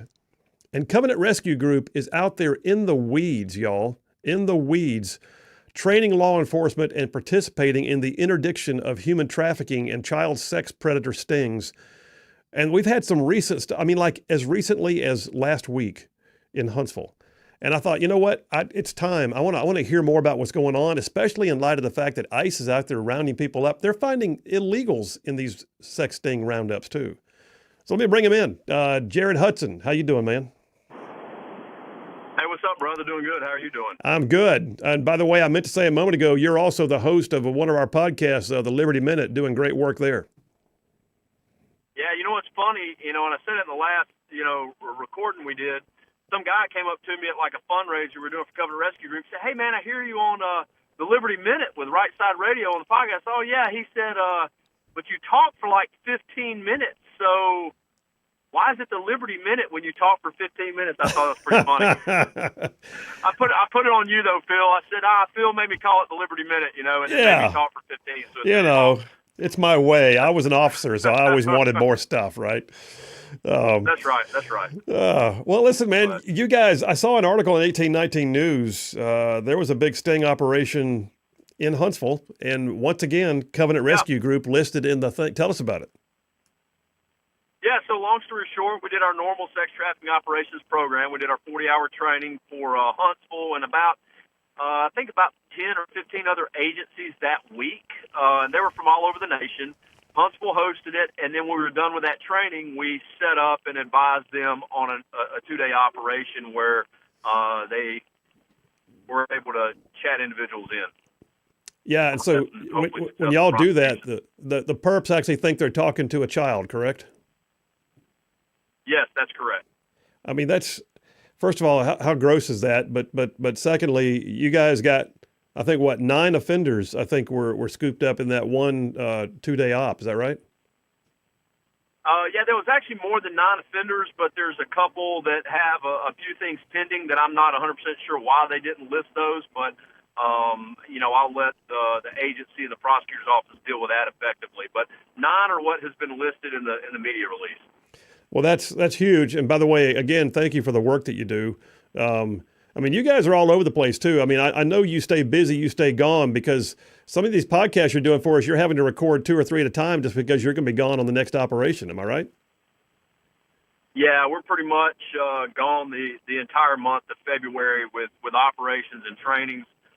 Still do training for DOD, still do all that stuff, still do training for a lot of law enforcement agencies across the nation on the firearms and tactics side, and then also on the child exploitation side. We've got trainings and operations scheduled just for CRG till August of this year, of 2025. So, look, I got tilt, bro. Yeah, exactly. Is there another speed? So let me ask you this: your time in the teams. Did you ever imagine that you would go through buds and all the things you did to get on the teams and then come out and do this stuff with it? I mean, did you see this being a part of your life? Oh, no, absolutely not. This wasn't even something that, when I was in the teams, it really registered, because we were in the Iraq, Afghanistan, we're in the heat of the war. When I checked in and all the way through, I mean, everything I did was combat deployments. But with that being said, my thought was I'd be at development group right now, and then I would, probably retire out of development group. But with the direction the Lord took me, that's not how it worked out. Worked kind of a medical retirement, and here I am doing this now, working law enforcement and child exploitation. Well, so when you guys go in and do one of these training sessions, I mean, 40 hours. What do you do for 40 hours? What are you sitting down with law enforcement and doing? Yeah, so we teach them how to successfully target, and I like using that word, target individuals who are showing up to buy or sell kids for sex, in particular the consumer, which is primarily men. We do see females distributing, but primarily looking for the consumer. We teach agencies how to successfully do that, to make a successful probable cause felony arrest based on state laws, whatever state laws that state has, whether it's like Alabama, human trafficking 1, solicitation and travel, or whether it's like the state of Arkansas where they only have solicitation and travel. So we teach the agency how to use their state laws to make successful probable cause felony arrests, and we make sure that we're partnered with the prosecutor's office or the district attorney's office during that time, so that once the arrest is made, the district attorney's office is very familiar with and even has skin in the game on the case, so they can successfully prosecute this case. And the reason is because statistics through DOJ and American Psychiatric Association show that for every man showing up for a little girl, there's 50 victims in his path until he's prosecuted. Not until he's arrested, not until he's found out, but until he's successfully prosecuted. And for every man showing up for a little boy, there's 150 victims in their path until they're prosecuted. So we have to hit those two ends of law enforcement, and we train them on how to do that. Successful physical arrest, the apprehension, that is one piece of the law enforcement. And then successful prosecution to the full extent of the law, that's the other piece of law enforcement. So we train them on how to do those things successfully so that we don't have, again, like the Chris Hansen thing. I mean, he's a good dude, but he's not building prosecutable cases for law enforcement. He's doing a show. Yeah. And that's not what we want to do. We want to teach law enforcement how to make successful apprehension and prosecution so it's not symbolism without substance. Well, and that's huge, and I think that the reality is you get them off the street for 5 minutes, you save a child maybe, but you get them off the streets forever, you save a lot of kids, and that's where right. we got to go. So let me ask you this: I noticed in the article about the Huntsville sting, which occurred just last week, I think, that there were several of those that were swept up in that sting operation that were illegal aliens. How often do you see that? Well, we average on all the operations we've done across the nation, we average about 10 arrests per operation, and about 20% of those are illegal. So now the average of 10 arrests, you might get 16 in one place and you might get 6 in another place. Does that make sense? So we just average 10 across the year. So, if we arrest 6 people, one of them might be an illegal immigrant. If we arrest 16, 2 or 3 might be illegal immigrants. I'm not sure where 1819 got their information or if they called the agency and got that, but to my knowledge, they're still waiting on confirmation that some of the ones that were possibly illegal immigrants were actually illegal immigrants. But on average, if you make 10 arrests, 2 of those will be illegal immigrants, from Guatemala, Mexico, somewhere in South America. I mean, these are just common places that we normally see. And they'll be put on an ice hold and they'll be deported, like you would expect them to be. Well, I think with, Senator Britt from Alabama, actually, with Senator Britt's Lake and Riley Act getting signed into law, I think you're going to see them deported a whole lot quicker, man. Man, I hope so, and it's just about finding them and making sure you get them out. Because, they're still predators, they're not, we're not talking about decent people trying to work. We're talking about people who are showing up trying to buy a 13, 14, 15-year-old child. Yeah. Oh, my gosh. Absolutely. Well, listen, man, we got about 2 or 3 minutes left. I've gotten pretty fond of your organization. You guys have an event coming up, and that was not necessarily part of what I wanted to bring you on for, but it is now. I want to go ahead and talk about it. You guys have a thing coming up on February 7th. Talk about that for a second. Yeah, February 7th, we have a dinner. Vulcan Performance is hosting that dinner for us, but you can sign up on our website, covenantrescue.org. Go to the events portion, and you'll see the night to remember. And it's going to be myself, wrapping up the speaking with Sheriff Mark Moon, who's going to be speaking, and District Attorney Jennifer Bray. So Moon is Blount County Sheriff. Miss Bray is the Marshall County District Attorney. We've worked with both of them. They're going to be speaking, and then we also have some groups. Trafficking Hope, the Well House are going to have some videos with how we've supported them and how they've supported us in the past, along with maybe a word from a victim from one of the operations that we rescued. We don't always get words from victims because they don't always want to come out and talk about it, but this lady has been willing to share her story and how Covenant Rescue Group and what we do with these types of operations at least brought some semblance of justice in her life. So that's what the night will be about, from 6 to 8 on, and it'll be dinner, $50 a person, be a good date night, cheap date night, and you'll hear about human trafficking and the reality of it as opposed to the Hollywood version of it. Well, I'm planning on making my plans to be down there, but listen, thank you again for what you do. And I will tell you this, by the way, your Liberty Minute, which is like 15 minutes or more, your Liberty Minute podcast, we had somebody comment on our YouTube page the other day saying, tell him to run for sheriff again. Yeah, well, it's the Lord is going to have to speak to me like he did to Paul on the road to Damascus and tell me to run for sheriff again if I'm going to do that. Too much money and too much hassle for not enough juice. Let's put it that way. All right, man. Well, listen, stay in the fight. We will see you soon, and thanks for what you do. Thank you, brother. Have a good one. See you. That's Jared Hudson, former Navy SEAL. And by the way, he slings out terms that he's used to that maybe y'all weren't, but he said a minute ago that he had intended to go to development group. That's DevGru, SEAL Team 6. So the guy's got skills. The guy's got a background. The guy's got a great resume. The guy's also got a great heart. He loves the Lord. He is no fooling a guy who's out there in the fray right now, deciding to take the hard skills God's given him and use it in such a way to benefit lives. So anyway, I love the fact that he's on the Rightside Media team, and he is the host of our Liberty Minute podcast. You'll be hearing more about him in the near future, I hope. In the meantime, think about that. Go to his website. I'm just going to plug him, man. I love what he does, so I'm just plugging him out right. covenantrescue.org. You can find out more about him, and you can also go to their dinner if you want to. And by the way, it is significant that you've got a district attorney and a sheriff willing to speak at their event. That tells you what they think about Covenant Rescue and what they're doing. All right, we're taking a break right now. I'll come right back and do more of this. Phil Williams, Rightside Radio. Y'all stay tuned. We will be right back.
And we are back. Phil Williams, Rightside Radio, solid, conservative, and just plain right. Like pulling pins on truth grenades. I got a bunch of y'all texting in right now. Glad to have you. I'll get your input here momentarily. Let me say a few things about. Yes, that story that I had talking about. It's just too close to home. I mean, I don't ever want to hear these stories, but I really don't want to hear them in my backyard. I don't. But yeah, this story was 1819 News. The Huntsville Police Department announced the arrest of 9 people in a recent human trafficking sting. Covenant Rescue Group, you just heard Jared Hudson, assisted the department in conducting the 2-day sting. It was January 23rd and 24th. This is last week. Those involved confirmed that some of the suspects were illegal aliens. They basically decoyed them in, let them believe they were talking to young minor females. And you had like one guy drove all the way from Gulfport, Texas. His name is Marco Elias, 31 years old, of Gulfport, Texas, charged with 2 counts of first-degree human trafficking, 2 counts of electronic solicitation of a child, 2 counts of traveling to meet a child for an unlawful sex act. Unbelievable. Had another guy named Floyd Powell of Harvest, right here in the listening area. Another guy named Michael Fike of Somerville. Another guy named Shivan Patel of Muscle Shoals. Another guy named Michael Stevens of Albertville. Am I naming them? Yes, by God, I am. Another guy named Julio Juan of Decatur. Another guy named Gilmar Elias Huinak, 45, of Carthage, Missouri. Good Lord, he drive from Missouri. Elmer Sarmiento of Huntsville. And Brian Inde of Huntsville. And more charges could be added, they said. Madison County District Attorney's Office and Morgan County Sheriff's Office also collaborated in the event. That's in our backyard, y'all. That's 9, but you know what? That's 9 perps off the street. Praise God. But this is happening a lot. This is happening. By the way, I'm thankful. But you heard the unreal stats that Jared just quoted a moment ago. That for every guy who is a perpetrator of small boys, on the average there have been 150 other victims in the background somewhere before they caught the guy. Gosh. How about this one? This is a story that was just 60 days ago. The Augusta Chronicle over in Augusta, Georgia. A 3-day event. Grovetown Police Department and Georgia Bureau of Investigation targeted online predators in a thing they call the Operation Mask Off. They had 1,200 individuals via the internet and cellular apps. 208 of them, verified adults, expressed a desire to meet for sexual activity with minor children. 208. They had 43 of them that traveled to meet the kids. And of the 43, 12 were indicating they were traveling for prearranged meetings, and they arrested them. I mean, think about that.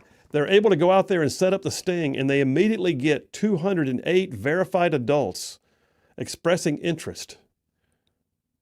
And then they get 43 of them saying they might just travel there. And then they get 12 of them actually getting in the car and driving there. Grovetown Police Department took them down. Glad of it. From Louisville, Georgia. From one was an illegal alien with an ICE detainer already on him. One was a guy from Texas. It's just, God almighty. How about East Tennessee? This just happened in the Chattanooga region, Hamilton County area, just about 45 days ago. 4 people were arrested after a multi-agency operation into sex trafficking in the Hamilton County area. Tennessee Bureau of Investigation, Hamilton County Sheriff's Office, Chattanooga Police Department, and Homeland Security. All involved. The suspects were Wilmar Guidez, 1 count of prostitution. Rebecca Juarez Lucina, 1 count of prostitution. And then you have more. And they're traveling to meet kids. Y'all, this is just... You know what? It's every day, and I say save our kids. Don't let up. Phil Williams, Rightside Radio. Y'all stay tuned. We will be right back.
Hey, all you Rightside ruffians out there, you are listening to Rightside Radio, solid conservative, just plain right.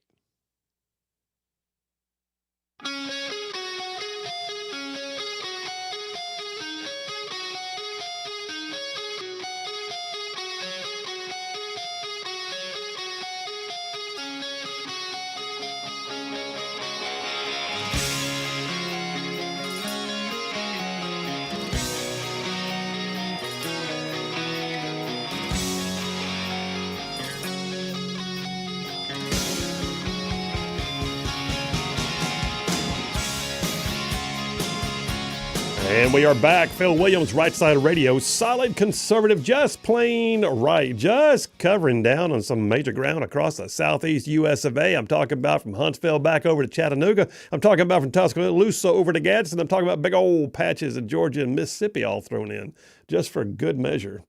Hey, I'm laughing, by the way. This is a total aside, but I'm watching. CNN is having its moment. Trump's expected to sign an executive order to reshape the military. No, he's signing an executive order to make sure that DEI and transgenderism is not a part of our military. And they're like, what's going to happen when he gets rid of diversity? I don't know. We might be a better fighting force. How about that? Yeah, I don't see any transgenders in the Russian or Chinese militaries. So I would think that the if we put up transgenders against fighting forces like that, we probably would lose. I'm just going to go ahead and affirm you in that. Yeah, thank you for affirming me. Yeah, I affirm your position. How about that? Real quick, just want to kind of wrap up this section I did on Save Our Kids. Now, the human trafficking thing. It boils my blood, to be honest with you. And I've worked with abused kids before. My first gig out of college was working in an adolescent treatment center. Most of those kids had some type of drug addiction and/or behavioral disorder, but underlying a lot of that was abuse. And it would, every once in a while I would think that I had seen the most that the world could do to a kid, and then the next kid would come in and I go, oh my gosh. I mean, I don't feel the need to burden you with some of the things that I heard of and knew about in these kids' lives. But what I would also see is the environment we provided was safe. It was therapeutic. It was designed to bring restoration. They still had to go home at some point. And some of them went home better than, the way they came, and granted. And some of them went into a depression going home because they were going back to the same place where the abuse had occurred. And y'all, I'm just telling you, the idea that there are sick individuals out there who will prey on kids, who will literally get online and find a way to, and they'll do it. They'll talk to your kids. Like, for instance, I know you like Call of Duty. And that's, the gaming industry is a backdoor for perpetrators now. Yeah. They actually get online where kids are, logged in and streaming their gaming with, other players from other parts of the world, pretend they're a gamer, and next thing you know, they're leading kids down a path. And they do this constantly. The same thing with social media, sending direct messages. You got to know, parents, you got to know what your kids are watching or are into. You got to. Know who their teachers are. Know who their coaches are. Know who their tutors are. Know who they're on social media with. In fact, consider the idea that maybe they don't need social media, or at least not near as much as they say. It's kind of interesting. We have grandkids now, and I watch my son and daughter-in-law doing an amazingly good job raising our grandkids. We are so proud. And they call it screen time. I mean, TV for me as a kid was there, but it wasn't like what it is now. And now they actually call it screen time, and they limit our grandkids' opportunities to sit and just veg on any kind of a screen. They can look at photos on the phone and they put it away. They can watch their favorite cartoon, but they've got TV time planned and then they turn it off. If they don't have a tablet of their own, they're too young. But still, the reality is, parents, you got to be involved, and you got to know where they go, you got who they go with, and be willing to ask the hard questions and check things out and ask for references and do all of it, because it's your kids. But all of these perpetrators that Covenant Rescue Group helps put the stings on, those are perps who are logging in with an expectation because they've done it somewhere else and they know how to reach your kids. They know how to talk to them. Gone are the days when you have to worry about just your child walking home from school by themselves. Now the perps are in your child's bedroom because they have electronic devices they can talk through. And they will not just hack things, they'll pretend that they're a kid and they'll lead a kid into a conversation. And then they'll explore things with the kid. And then they'll want to talk to the kid. And then they'll want to meet the kid. And the sadness of it is that it happens way too often. And we've got to be in the mode of saving our kids at all times because they're our most precious commodity. I mean, they are the resource of the nation. There is nothing else. There is no resource that we could ever want to put on the market. There is no, oil to be pumped from the ground, no gold to be dug. There is no agricultural profits to be made from crops. There is nothing else more important than the kids. They are the future of the country. And we should shepherd them, and steward them the same way we would the greatest treasure that we could possibly put in our bank accounts. And it's a passion project for me. I'm just saying. And groups like Covenant Rescue, thankful for what they do. I'm going to get with Jared. Me talking to you, JP. I'm going to get with Jared and go be involved in one of these things. I want to maybe even consider filming it and talking about it while they're doing it. I think that would be huge for our audience to see that. And potentially, having longer form interviews with him as well. That would be. That's coming. Yep, that's coming. Absolutely. All right, you guys. Listen, I got to catch up on some text messages because you guys are prolific texters. All right, let me get some of these. Who was the first one? I got to scroll way back down the line to get some of the ones that I haven't gotten yet. Marcus from Huntsville. He said, I don't get the outcry for kicking actual criminals out of the country. If illegals are always just undocumented migrants, then robbing a bank is just an undocumented withdrawal.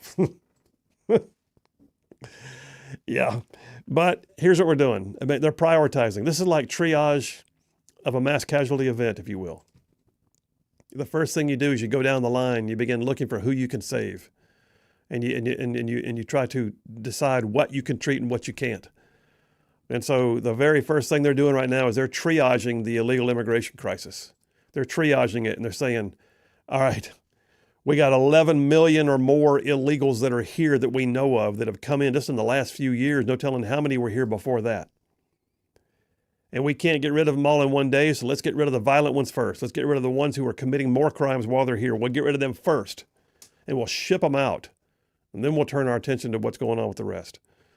So, yeah, I hear you. Jerry from Decatur says Colombia, the nation of Colombia, ranks first with 32% of the world's market. Fresh flowers are cut every day and shipped to airports all over the world every night. The U.S. is a very big customer. And when Trump threw a monkey wrench in the process, I can just see the look on El Presidente's face. That message was sounded all over the world. Retired trucker, airborne. Yeah, you know what? The cost of roses might go up, and I could care less.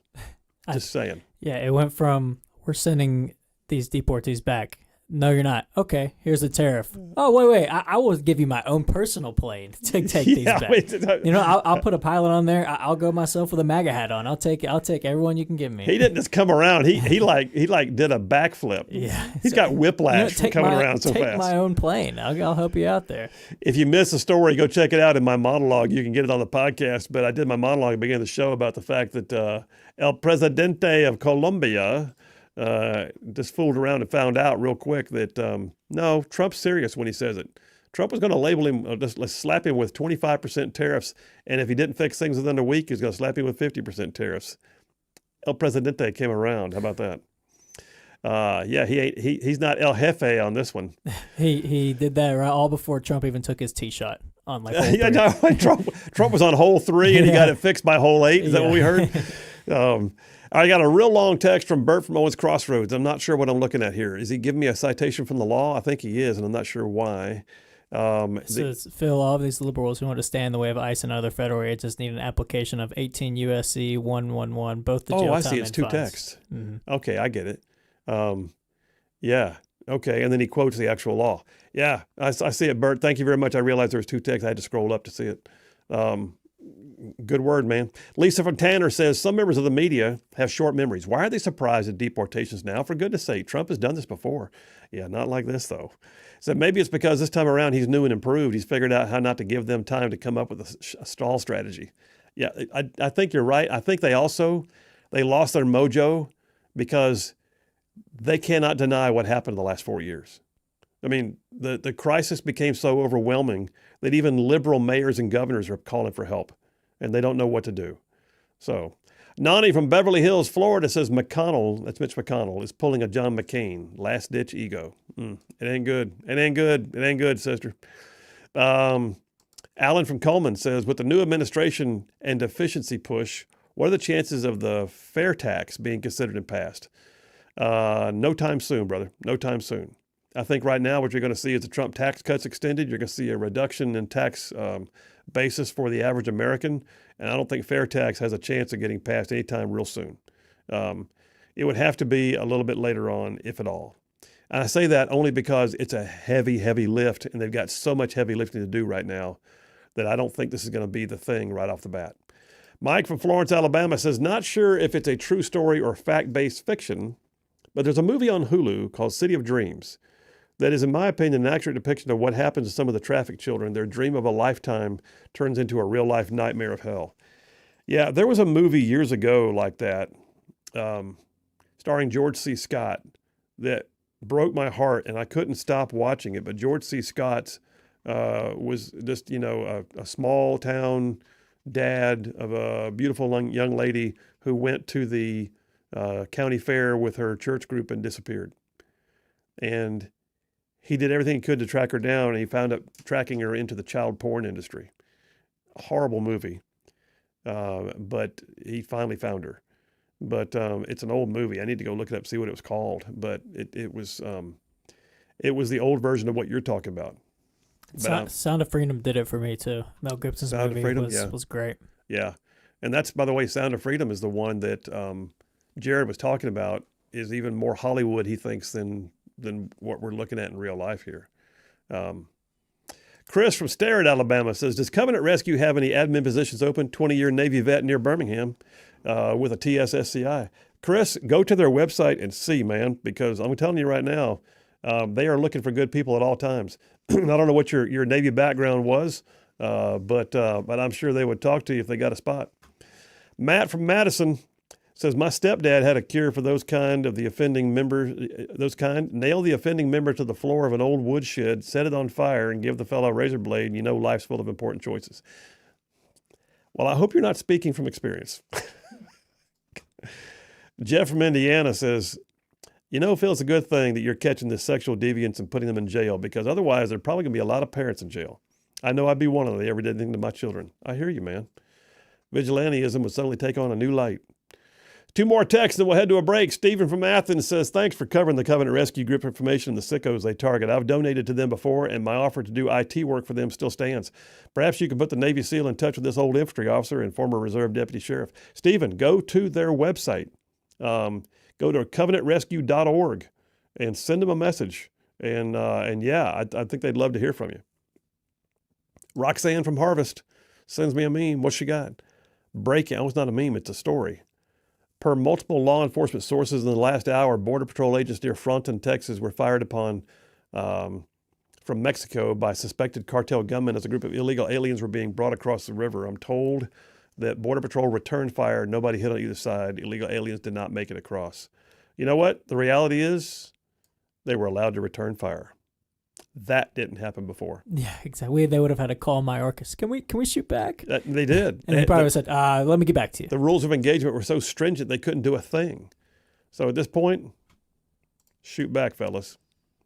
Oh, and Brian from Huntsville says, George C. Scott, the movie was called Hardcore, and a tough watch it was. Yep, there it is. All right, take me to a break, JP. We'll take a break right now. We'll come right back. Last break of the day here on a Meatloaf Monday. Phil Williams, Rightside Radio. Y'all stay tuned. We will be right back.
And we are back. Phil Williams, Rightside Radio. Solid, conservative, and just plain right. Making common sense like a superpower. Man, we covered some ground today. We covered a lot of ground today. So one of the things that there's a new phrase, malicious compliance. This is... So earlier in the show, I talked about confirmations. I talked about one of those being Pete Hegseth, who was sworn in over the weekend. And immediately, Pete Hegseth basically showed that he's able to pivot and react. And I love that. And it's kind of neat because it ties into the state of Alabama, because it was Alabama Senator Katie Britt who saw something being trumpeted by the Democrats. Oh, look, the DEI ban, and now we can't even teach about the Tuskegee Airmen in the Air Force anymore. It was such crap. It was such a whine fest. It was an absolute attempt to create consternation and generate this sort of sympathetic controversy, if you will. What we're finding, though, is that Senator Katie Britt immediately tweeted and said, hey, at Pete Hegseth, we need to do something about that. I've forgotten what she said, but it was something along those lines, right? Yeah, basically, I can pull up the tweet real quick. I'm paraphrasing, but it's okay. The end result is she called his attention to it on Twitter. Mm-hmm. And she said that I have no doubt Secretary Hegseth will correct and get to the bottom of the malicious compliance we've seen in recent days, and then just, listed out that Tuskegee Airmen. And he wasn't allowed to be taught anymore. He quickly responded. Mm-hmm. He actually openly responded on Twitter through his own personal account and said something like, thanks, Katie Britt. Amen, we're all over it, Senator. This will not stand. And got it fixed. Article on Fox is right now, I'm looking at it. The Air Force has resumed a course on, this happened in 24 hours. Did anything in the Biden administration happen in 24 hours? Nope. Maybe his trip to the beach, he'll get there in 24 hours. Oh, yeah. Maybe. If they don't have too many, potty breaks on the way or something. Yeah, exactly. After calling a lid on the day at noon and having his pudding lunch and then heading off to the beach again for another 4-day weekend. He did that, by the way. I think I read that 40% of Biden's administration was on vacation. But the Air Force has resumed a course on the first black pilots unit, the Tuskegee Airmen, that was temporarily yanked in what officials claim was an effort to ensure compliance with President Trump's executive order banning DEI. So the head of Air Force Education and Training Command, Lieutenant General Brian Robinson, came out and said, a section of the video that taught about the Tuskegee Airmen contained DEI material, and it was directed that section be removed. So let's look at it one of two ways. Either A, malicious compliance. Somebody somewhere was trying to be passive aggressive and say, let's take it down and see what they say then.